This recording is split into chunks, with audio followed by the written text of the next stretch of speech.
এখানে বেগম রোকেয়া লাইভ দেখে এসেছি। এখানে বই পড়তে অনেক ভালো লেগেছে, ঘুরছি অনেক ভালো লেগেছে। বেগম রোকেয়া এখানে কি কি করেছিলেন নারীর শিক্ষাতে আমরা তা পড়ি এবং জানতে পারি। আমি এখানে প্রতিদিন বিকেল বেলা এখানে এসে বই পড়ি। এইখানে লাইব্রেরিটা অনেক দেখতে অনেক সুন্দর।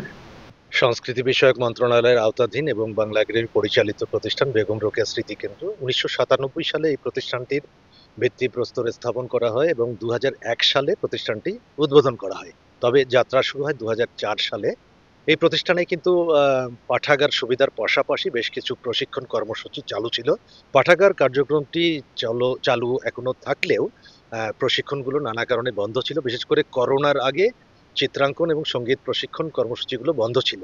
আমরা আগামী 9 ডিসেম্বর আনুষ্ঠানিকভাবে আবারও এটার উদ্বোধন করতে বাংলা একাডেমির মহাপরিচালক অধ্যাপক মোহাম্মদ আজম এবং সচিব ডক্টর মোহাম্মদ সেলিম রেজা তারা আসছেন এবং আম, ইতিমধ্যে আমরা পোস্টারিং, হ্যান্ডবিল, মাইকিং এর মাধ্যমে এই কর্মসূচিটি যে আমরা আবার নতুন করে চালু করছি আমরা সেটার প্রচারের ব্যবস্থা গ্রহণ করেছি এবং আজকে এই বিকেল 5টা পর্যন্ত কিন্তু ফর্ম জমা নেওয়ার শেষ দিন। 9 তারিখ থেকে যাত্রা শুরু হচ্ছে।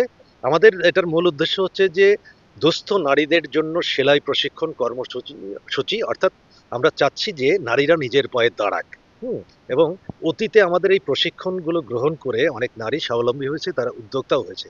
তাছাড়া চিত্রাঙ্কন এবং সঙ্গীত এটার মাধ্যমে আমরা যেটা মনে করি যে আমাদের শিশু কিশোর অর্থাৎ 5 থেকে 18 বছর যাদের বয়স তারাই এটি সুযোগ পাবে এবং তাদের যে সুকুমার বৃত্তি সেগুলোর বিকাশ ঘটানোর জন্য কিন্তু মূলত শিক্ষা আমাদের প্রশিক্ষণ যেটা চিত্রাঙ্কন এবং সঙ্গীত।